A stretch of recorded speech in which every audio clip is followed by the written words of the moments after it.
Goswami on The Debate. And ladies and gentlemen, the GST cut, the GST masterstroke is such a gigantic process reform that I believe it has not been fully understood yet. I believe it has to be seen in the context of the determination of the Prime Minister and the Government of India to counter all the global, headwinds that may be coming in right now and turn this into an opportunity. This is not a crisis for the country. This is an opportunity for the country. Why do I say this is so big? Because it's so big that it is estimated. There have been some experts who have given their opinion that for middle-class households, on an average, this could mean household savings of 45,000 rupees annually. And combined with income tax relief, savings could exceed 1.25 lakhs. That 1.25 lakhs for every middle-class Indian household is extra money that you have. Disposable income that you can spend on consumer items, on goods, durables, your daily needs, insurance, medicines, everything else. So, in a way, household costs are effectively cut in a way by almost about 10%. And that, I believe, is very important. The second point I would like to make, and I would like to share with you that I expect Piyush Goyal ji to be joining us in a minute. But before that, this has happened, whether we accept it or not, this has happened in the immediate aftermath of Trump's attempted bullying of the Indian economy. Now, what I find fascinating about the Prime Minister's response is that he's made it clear we are not capitulating. And this is important because every other major economy in the world has capitulated in the backdrop of Trump's bullying. And these are all developed countries, developed economies, big economies, much bigger per capita GDP, but many of them did not have the spine to fight like India is fighting. They are afraid to fight. The GDP of Japan is more than 4 trillion. They did not fight. Germany's nominal GDP is projected to be about 4.7 trillion in 2025. They did not fight. The estimated GDP in PPP terms for the European Union is estimated to be 28 trillion US dollars in purchasing power parity terms. They did not fight. But who fought? India fought, ladies and gentlemen. Prime Minister Modi has fought back, but fought back in a very statesman-like way that does not make it look like he's in a fight. What he's saying to the country is, I will do everything possible to promote Swadeshi. I will do everything possible to promote Make in India. I will make it easier for you to buy your daily household items. I will cut your average cost of living. I will bring in process reforms that simplify matters for you to run your life. I will make it easier for you when you're suffering hardship for medical reasons. I will give you cheaper insurance. I will ensure that your insurance bill is cheaper. Your mortgages are cheaper. I will ensure that your attempt to build a home for yourself becomes cheaper. I just do not want you to put your money into online betting, addictive online stuff, unproductive online gaming. I want you to put your heart and soul towards building India with me together. This intention of the Prime Minister, which is being put out in the GST reform, is also significant for one more reason, ladies and gentlemen. And that reason is that somewhere the Government of India has realized that we are standing eyeball to eyeball, telling Mr. Donald Trump that we will not kneel down to you. But now the time has come to make every single Indian citizen an active participant in that fight back. And therefore, we are living truly in very, very exciting times. We are living in times where we are led by a Prime Minister heading a government which has said that the only way to be resilient and stronger at this time is to further fortify the Indian economy by boosting consumer spending. This is unconventional thinking. It is the thinking that South Korea could have done, it didn't, it capitulated. It is the thinking Japan could have done, it capitulated. It is the thinking that the European Union could have done, it capitulated. But what the Prime Minister realized is he needs to bring in a significant amount of process reform which empowers the middle class and makes them signatory on the fight. And let me make one prediction today before Mr. Piyush Goyal joins me. My prediction is that only those who are strong and determined will battle the Americans and win. We will eventually, after these reforms, whatever happens to our economy, our economy will only become stronger. We will deal. We continue to talk to America. We are not enemies with America. We are talking to them.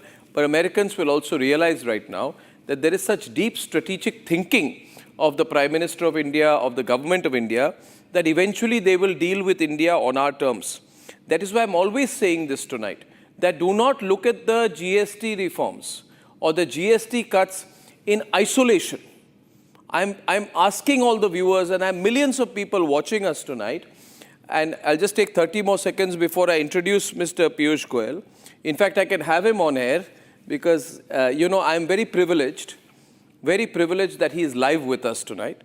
People are saying we got the first interview with Piyush Goyal. I said, well and good, but I got the first live interview with Piyush Goyal, and I got it at 9 o'clock. So welcome, Piyush Goyal ji.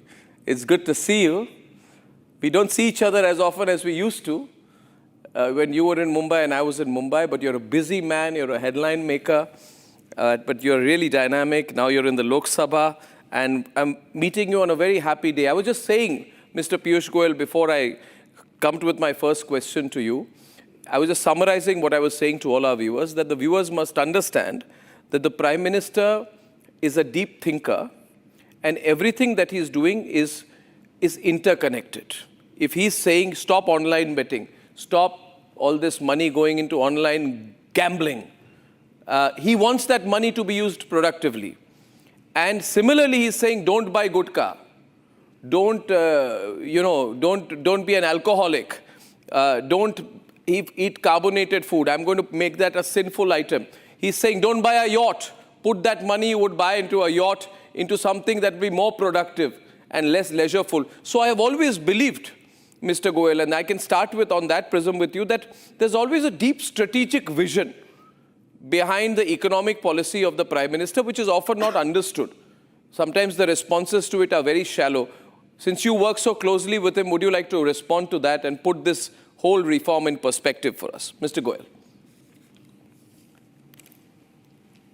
Thank you very much, Arnab, and always delightful to be on your show and your channel. My warm wishes and compliments to all your viewers as we all collectively assemble to thank Prime Minister Shri Narendra Modi for the game-changing reforms. I personally think it's the largest reform India has seen since independence. Really? And truly, here you have a Prime Minister very sensitive to the nation's needs, to the people's desires and aspirations. Here you have a Prime Minister who thinks laterally, comprehensively and holistically, as you were rightly pointing out, whose every step has multi-dimensional impact, who has systematically over 11 years taken a broken economy, a fragile 5 economy, to greater heights, the top 5 economies of the world. And by 2027, we'll be the 3rd largest economy on the globe. A person who has taken 25 crore people out of poverty. He understands the aspirations of the youth. He understands that the women need help, need to see cosmetics, for example. Would love to use the beauty products. Now, there was a point of time where people would not even recognize that beauty products and cosmetics also are important in a person's life. He understands that television sets are getting bigger and better, and therefore now there's an aspiration to have a little larger television screen. He doesn't see air conditioners as a luxury item. Today, more and more of the middle class has started using air conditioners. Bikes, our youth want to have a bike to college or to work. He's made bikes at a concessional GST, lower GST. If you go to see Arnab, from the moment you get up till the moment you get back to bed and sleep, a person, if he thinks about everything that touches his life, he will find in some form or the other a GST benefit that this transformational reform announced yesterday has touched, whether it's textiles, the clothes he wears, the shoes he wears, the watch he wears, the spectacles one wears, the furniture in your home, the bike or the car by which you travel, the public transport, the medicines one uses or the medical devices one uses, the list just goes on and on. Every sector of society has gained from yesterday's game-changing transformational reform. It's very significant that you have said that this is, in your view, the biggest single reform since independence. Are you saying so only for the benefit that it gives to the average citizen? Or are you saying so with view of its bigger impact in the medium to long term? Arnab, I have 3 or 4 dimensions when I say this. Do you remember before 2014, there were nearly 35 different types of taxes, levies, duties, and what not have you. The Congress claimed that they made an effort to try and bring a single tax, but they failed miserably because nobody trusted them. Nobody was willing to go along with the Congress style of GST because Congress was not willing to guarantee them sustained revenue. Prime Minister Narendra Modi offered a 5-year window of 14% growth in their tax collection. 14% is not small, Arnab. Yes, yes. And the normal course state's revenue would not grow by 14%. But Prime Minister said, I will give you 14% growth. Committed, guaranteed. And the central government paid for that through the various taxes that we forego and gave into the compensation cesspool. And thanks to that, all the states unanimously agreed, even the opposition ruled states, the taxes were merged, rates were brought down from the then prevailing multiple rates and the cascading effect of which was a big strain on consumers. Over the last 8 years, continuously different taxes were brought down, process simplification and computerization was undertaken, and this time around, he has revamped the entire GST framework, made it simpler to operate, provided benefit on such a vast area of products that will give a big demand boost to the economy. It will be bigger, simpler, more effective tool to promote consumption expenditure, one of the 2 pillars of the GDP growth, infrastructure and consumption. You are all aware that on infrastructure, Mr. Modi's track record is fabulous. The growth in Indian infrastructure anywhere in the country, excellent highways and super roads as good as autobahns, doubling the port capacity, increasing airports from 74 to 158 and modern world-class airports, introducing 104 new inland waterways, the renewable energy, which is 50% of our capacity today, utilities, water supply, taking toilets to everybody's homes, water from a tap through the Jal Jeevan mission. I can list out endless programs on infrastructure which have had a multiplier impact on the economy. When you couple that with consumption spending, which will get a big boost from the GST reform, you can imagine that collectively he has laid the foundation for India's growth journey in the Amrit Kal. We are the fastest growing large economy in the world today. We will continue to be so for the next 22 years so that we emerge as a prosperous, developed nation. Viksit Bharat 2047, which is the collective desire and commitment of 140 crore Indians who are looking up to Prime Minister Modi's decisive and very sensitive leadership to lead us in this journey to Viksit Bharat. Mr. Piyush Goyal, you are always clear and you don't mince your words. In fact, I loved it when at a recent startup conference you said, and it became viral, everybody commented, why has he said this? You said that your job is not to have more people delivering food. You should be doing startups in sectors that will redefine our manufacturing, our innovation, our R&D. And you are spot on. You know, the fact is, Mr. Piyush Goyal, nobody wants to hear the truth. but sometimes you speak the truth in a manner, some people see it as harsh. I think it's fantastic. I think it's necessary. In that context, I would like to ask you, I was hearing your speech at that Bharat Nutraverse Expo, where you were urging the industry leaders to quote-unquote fully pass on GST rate cut benefits to consumers. I think you made that point a couple of times. Now, you know, Mr. Goyal, last 1 hour I opened the calls. Many people asked the same question. Oh, very good, government has done this, but are we going to get it? Is it going to happen on September 22nd? Either they think it's too good to be true, or they're cynical of companies, corporates about passing it on. My question is, in some segments, it's even 0%, you know. Everyday items, 5%.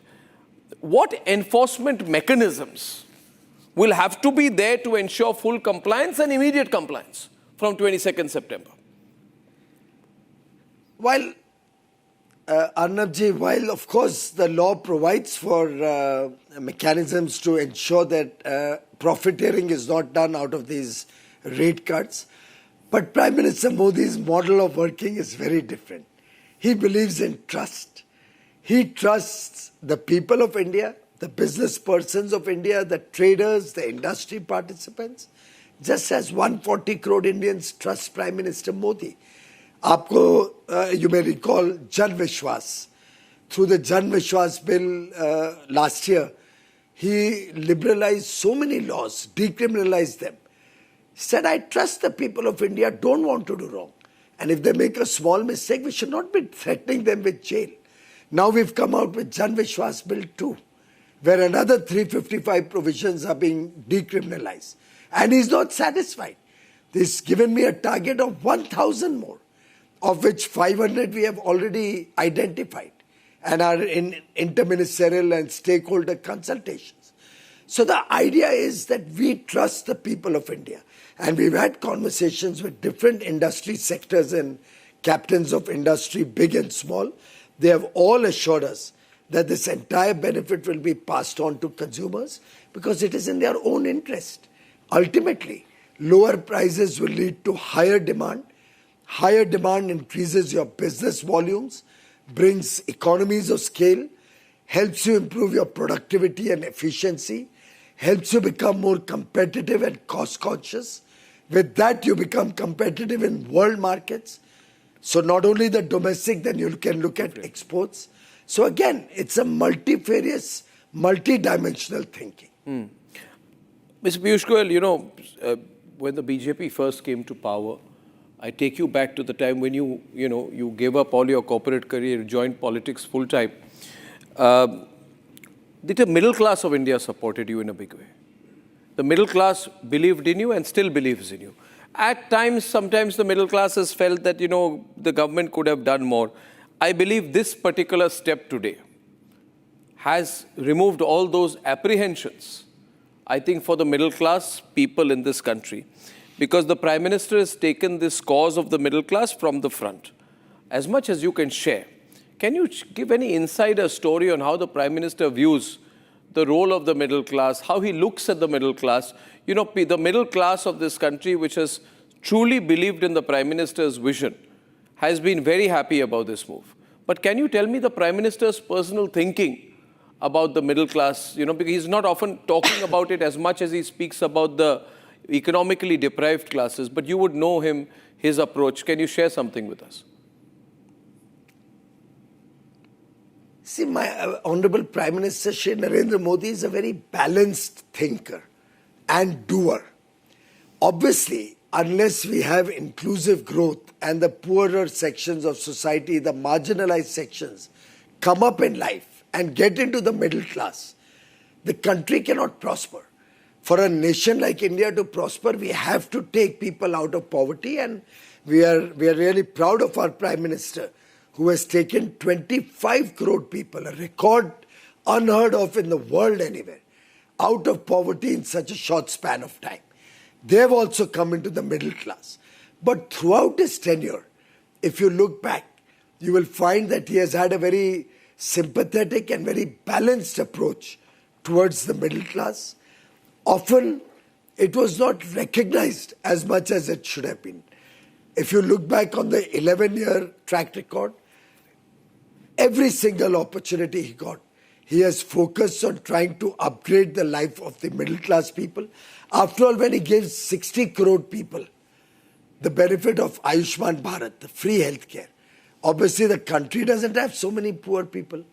They are largely the middle class, the new middle class, who is getting the benefit of free healthcare.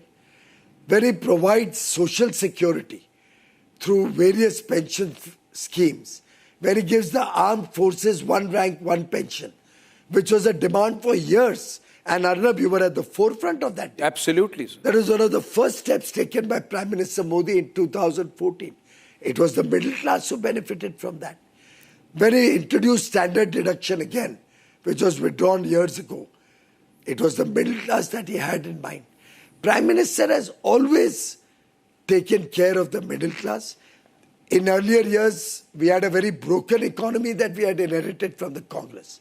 It was a fragile five economy. The banking system had collapsed.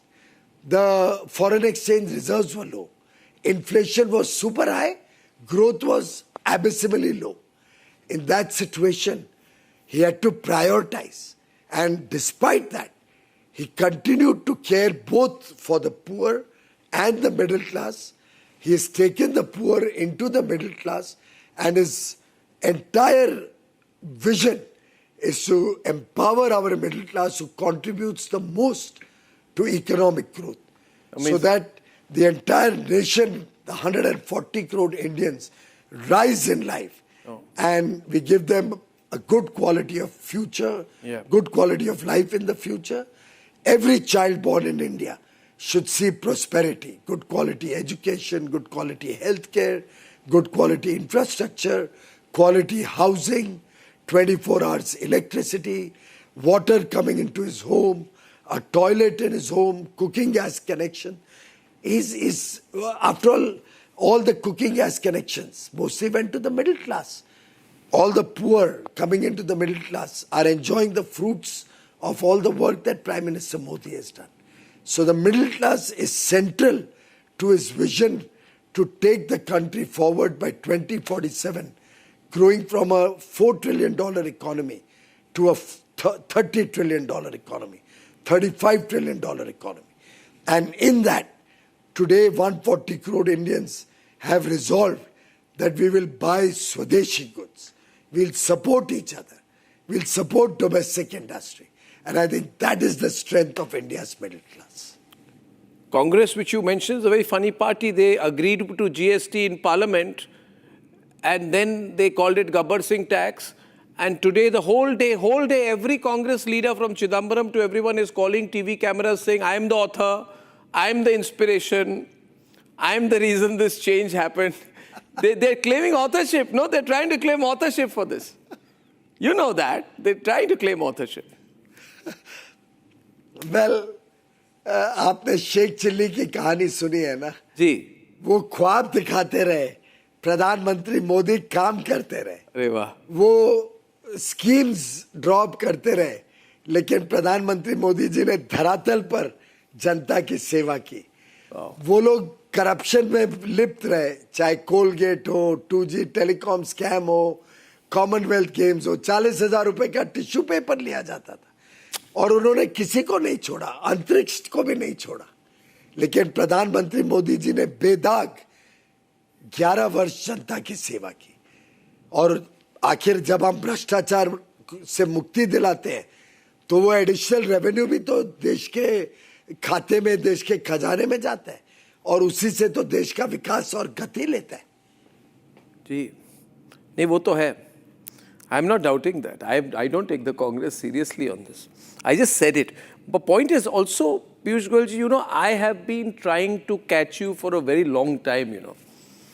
But your team doesn't let us talk to you on Trump. Viewers, Piyush Goyal is the man who must be wearing armor when he lands in Washington. I have sometimes wonder whether he wears some special bulletproof suit.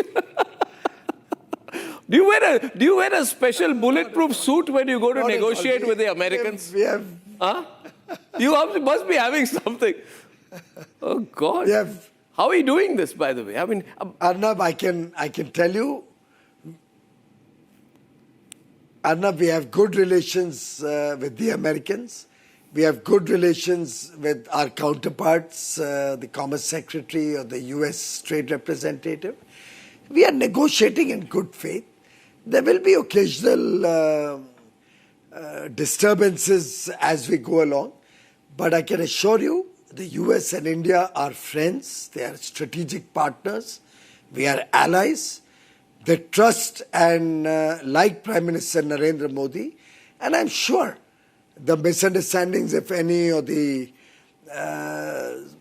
wrong track in which some thoughts have gone, will get resolved, and we will meet the long-term aspirations of the people of the US and India through a fair, equitable, and balanced free trade agreement, respecting the sensitivities of the people of both countries. No, because there were reports which suggested one-sided relationship. No, there were reports which suggested that after the comments made by the US Treasury Secretary, there were some reports that India has effectively walked out from the trade talks, and you have gone on record to say we will neither bow down or appear weak. Now, you are the head of the delegation. You are responsible for securing the trade deal with the US. Is the trade deal still on the table? Do you see a timeline for it? Is it still on the table? Is there a timeline for it? How do you view it? We negotiate with timelines. You may be aware, I've said it on television many times to you, that we never negotiate with timelines. We negotiate in good faith, and I have the courage of conviction that under Prime Minister Narendra Modi's leadership, certainly we will be able to come to a fair and equitable free trade agreement, or maybe the first tranche of the bilateral trade agreement that was discussed and decided by our leaders in February. And we'll try to do it soon. So you're saying it's not necessary to do everything in one go. When you say first tranche is, I mean, there are sticky areas of, GM crops, and there are agriculture-related issues, and, you're saying all those issues need not all be solved in one go. We can do it in tranches, or we're likely to do it in tranches. You will recall that in February, the joint announcement spoke of tranche 1 of the bilateral trade agreement. Okay. So I can assure you India's interests, our farmers' interests, our interests of our fishermen, of our small-scale industry, MSMEs, will always be paramount. Our religious sensitivities will always be respected and protected, and will certainly work towards agreement which is a win-win and which respects each other's sensitivities. Right, but they're just talking to you. I mean, sorry, being curious reporter here, they're still talking to you, Ms. Piyush Goyal. It's...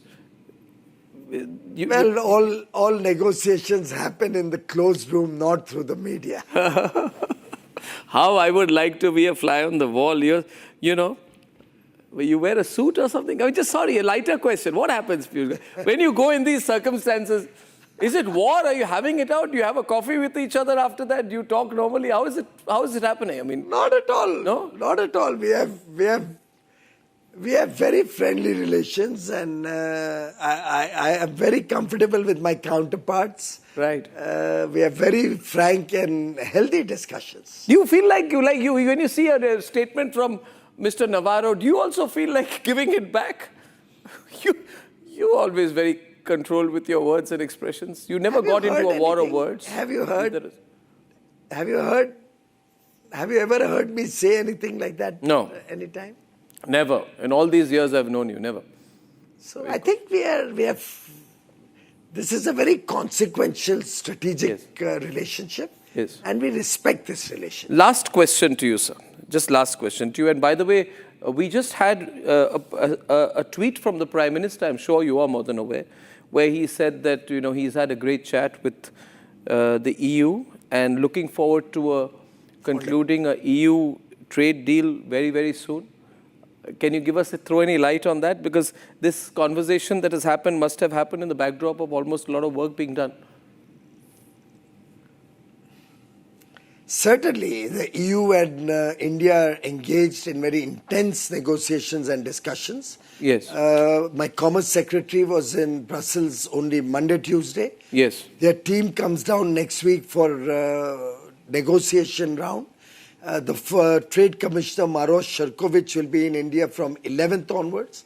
Wow. So we are in a regular dialogue, in a very good atmosphere. And just like we concluded a very, very innovative agreement with EFTA, Switzerland, Norway, Yes, Liechtenstein, and Iceland. Just like last month, we concluded the UK trade deal, Yes. where Prime Minister Modi and Prime Minister Starmer were there present when we executed the final Yes, documents. at Chequers, yes. I'm sure we'll be able to do a good, fair deal with the EU also. Last point, sir, is that was this GST major announcement, which you have started by saying is the biggest reform since independence, was this a consequence of the tariff issue with the United States? How can it be, Arnab? Look at the vast depth of changes. This takes months of hard work. The labor of love that must have gone into this would probably run into more than a year. True. The work started with groups of secretaries, groups of ministers, Honorable Finance Minister putting in hours and burning the midnight oil with her team, the Honorable Prime Minister giving us guidance and really running this whole process like a captain. It has been a lot of painstaking work, but we knew that the compensation sets will come to an end around this time in the coming few months. So obviously this was preparation was going on. It is a matter of coincidence that the two have, that the twain have met, as they say. Yeah.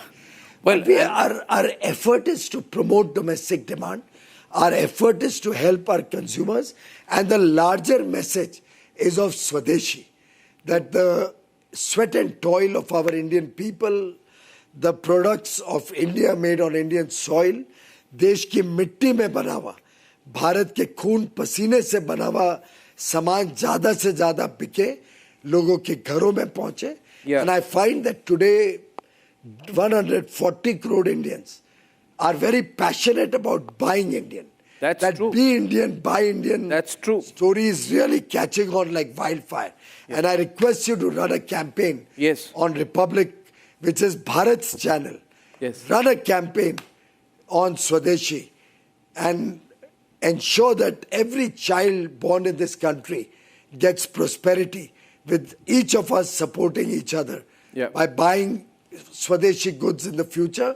Forget the past, whatever has happened. Frankly, Narendra Modi ji is meeting the dreams, the vision and mission of Mahatma Gandhi. Be it Swachhata, be it inclusive growth, be it customer is king, Mahatma Gandhi used to say that, be it his mission of Swadeshi, everything that Mahatma Gandhi ji said, Pradhan Mantri Narendra Modi is fulfilling. Well, that's tremendous. I thank you very much, Mr. Goyal. You've been very candid. And what I like is the hard work that the Modi government puts in. Ladies and gentlemen, that's the best thing. Hard work, complete dedication, and selflessness. I thank you, Piyush Goyal. This has been wonderful. Look forward to seeing you soon. And best of luck with the EU trade deal as well. Thank you. Master Negotiator, Union Minister for Commerce and Industry, Thank you, Goyal, ladies and gentlemen. Remarkable man. Remarkable man. Thank you so much, Piyush.